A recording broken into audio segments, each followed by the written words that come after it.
লেপটিনটা মানে কাঁচা লেপটিন, আর চারিপাশে মানে ওই বৃষ্টিতে পচে যাওয়ার কারণে সে লেপটিনে দেওয়ার সাথে সাথে মানে ধসে পড়ে যাওয়ার সাথে সাথে ওনার ভাই সাবুন ফটো নেয়।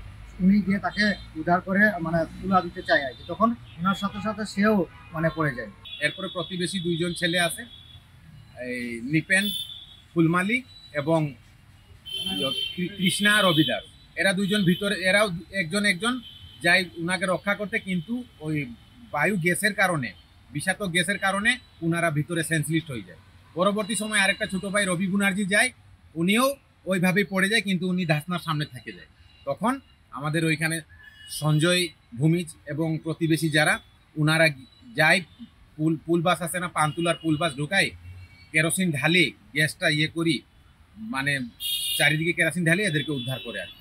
গত মধ্যরাতে 4 জন যুবক আপনার সেপটিক ট্যাঙ্কে শ্বাসরুদ্ধ হয়ে মারা যায়। তাদেরকে হাসপাতালে মৃত হিসেবে আনা হয়।